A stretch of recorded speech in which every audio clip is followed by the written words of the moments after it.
That's scary. I am breaking this thing because it's trying to break my son. Hi, welcome to Closet Confessions of a Crazy Mama. I'm Jessica, and this is my closet. This is my quiet space. Today I want to talk about a heavy subject: depression and suicide. I have a son who's been threatening to kill himself because of this. If I don't give him more time when he wants it, he says he's gonna kill himself. And I told him if he kept doing that, he wouldn't have a phone anymore. So today I'm smashing it because I love my son more than I love his phone. And I bought him a flip phone as a replacement so that I can still get a hold of him and he can get a hold of me. And there's a couple little games on it, but no access to the internet, no Pokemon Go, no Minecraft.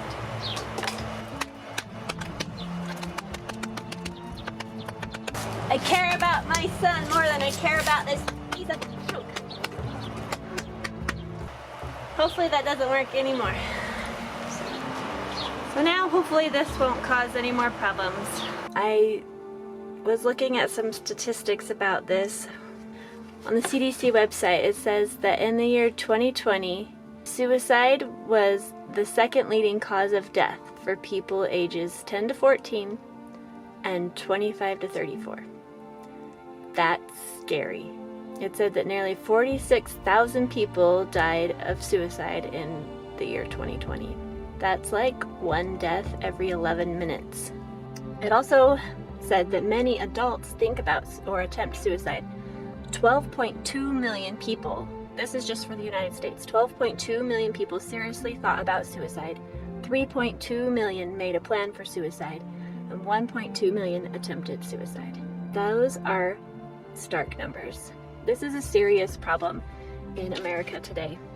And I am no expert on the subject, I can only share my experience. And right now I'm basing this off of my own experience and experiences of friends and family members that are close to me. Last year, this was in 2021, I had one family member attempt suicide and one friend attempt suicide. And I had several other family members who were seriously contemplating suicide, in addition to those. I have thoughts of suicide all the time. All the time. Like anytime, I don't have to explain it, but like anytime I'm triggered, that's immediately where it goes, well, I don't want to live anymore.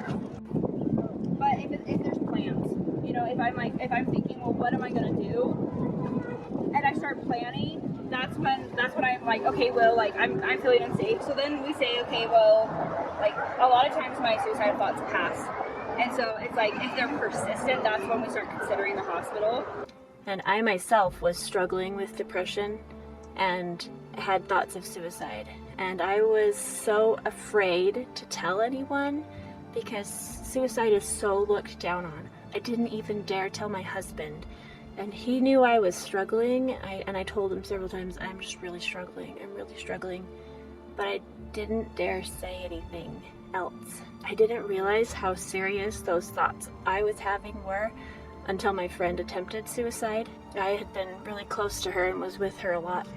And she had told me that she was suicidal, and so I stayed with her while her husband went to the grocery store. Either he or I were with her at all times while she was feeling suicidal. I did my best to comfort her and help her through, and she still eventually attempted suicide the next day. And after seeing that and seeing how it affected her and her family and having to help run her to the emergency room, and it struck me how very dangerous those thoughts were that I had been having just a year before this happened, and how much I had needed to say something to someone and I didn't because I was afraid of what other people would think.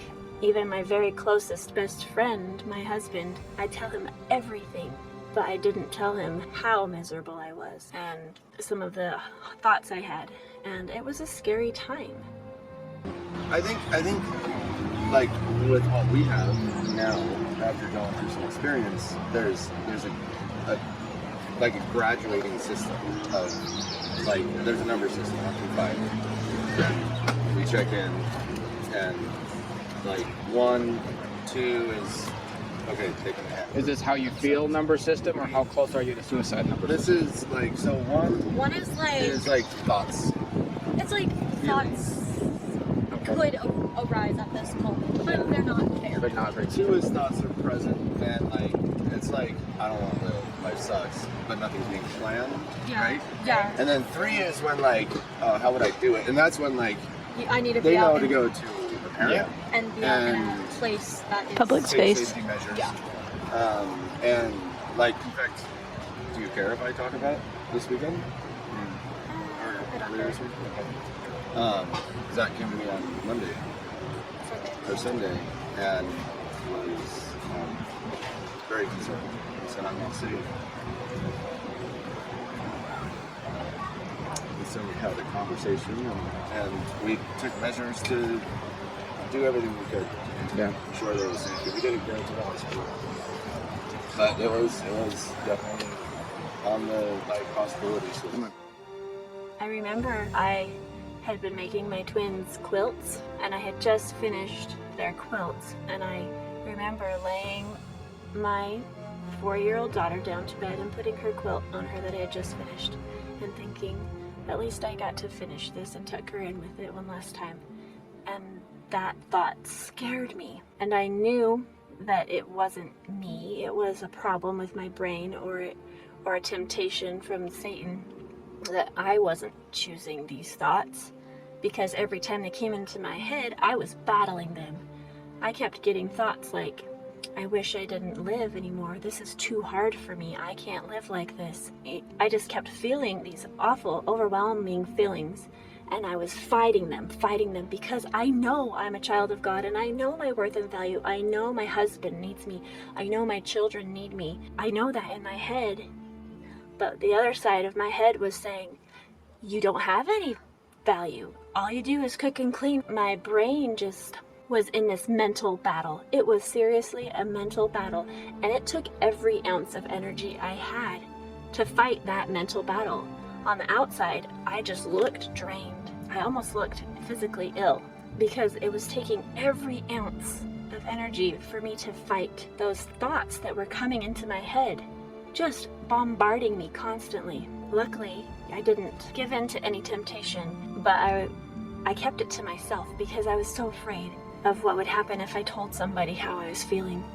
And then about 10 months later, my friend had the same problem, except she actually took it a step further, and luckily she is fine. She made it through and is happy and doing pretty well now, but that made me see just how close I was. I finally talked to my therapist about it. Yes, I do need therapy, and I started doing therapy with him, and I finally was able to tell him what I had been feeling, and actually it took me over a year to finally tell someone, and I told him, and he said, you need to get on medication. And I had had promptings from the Spirit a few months before that I needed to get on some medication, and I had followed through with the prompting and contacted my doctor, and we'd been working on my thyroid hormones and stuff first before we tried other things. But my therapist was like, this isn't thyroid. You need to get on an antidepressant. He finally did. I am so glad I finally got on medication, and I do wish I had done it sooner. And I had tried things over the years, different supplements and things, and I actually found a pretty good supplement that a friend had recommended that helped me for a while my doctor was trying to check out my thyroid instead of getting me on antidepressants. But I was afraid to try it because, I don't know, stigma? I guess admitting to myself that I wasn't good enough, that I couldn't do it on my own. I didn't want to admit that I couldn't do everything without help. So that was hard to finally admit, but once I did and I got on the medication, golly, I feel so much better. I can function better, I have the energy I need because I'm not wasting all my energy having a mental battle. It's so nice.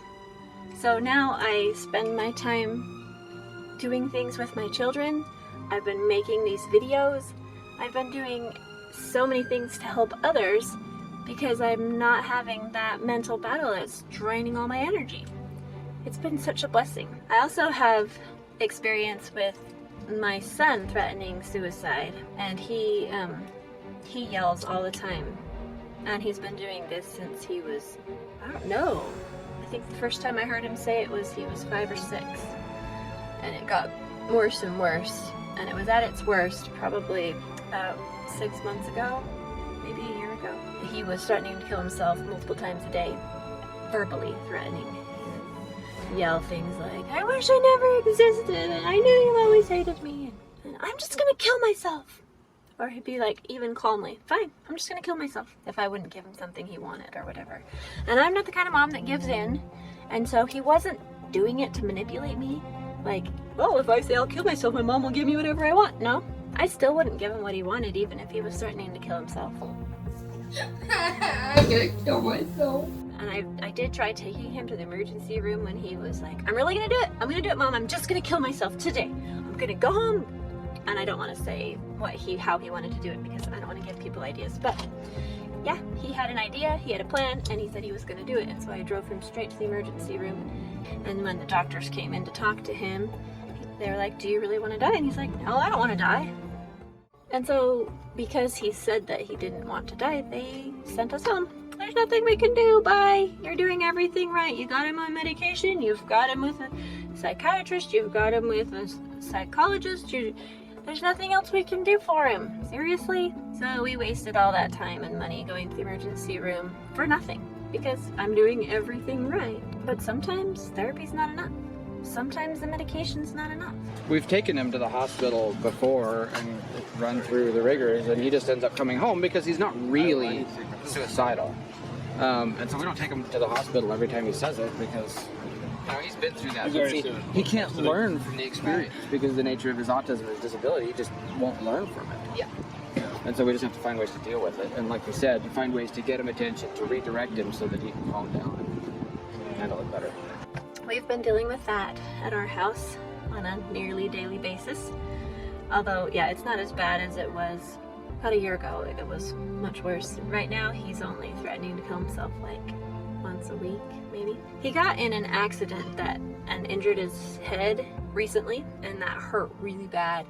And he ended up having to ride in an ambulance to the emergency room and get all checked out, and he ended up being okay, just a mild concussion, but he remembered that pain for a couple of days, and he came to me about 2 days after the accident and said, Mom, I don't want to kill myself because getting in that accident hurt really bad, and I think dying would hurt even worse, so I don't want to do it anymore. And I was like, wow, this is amazing. I'm so happy. Like, this was a blessing in disguise. And that lasted for a couple of days, and now he's back to threatening to kill himself. But I don't know, life's hard. In April 2022 conference, Jeffrey R. Holland of the Quorum of the 12 said, we must commit ourselves fully to that gift of life and run to the aid of those who are at risk of giving up this sacred gift. Leaders, advisors, friends, family, watch for signs of depression, despair, or anything hinting of self-harm. Offer your help. Listen. Make some kind of intervention as appropriate. And to any of our youth out there struggling, whatever your concerns or difficulties, death by suicide is manifestly not the answer. It will not relieve the pain you are feeling or that you see yourself causing. Talk to someone. Ask for help. Do not destroy a life that Christ gave his life to preserve. You can bear the struggles of this mortal life because we'll help you bear them. You're stronger than you think. Help is available from others and especially from God. You are loved and valued and needed. We need you. Fear not and believe only.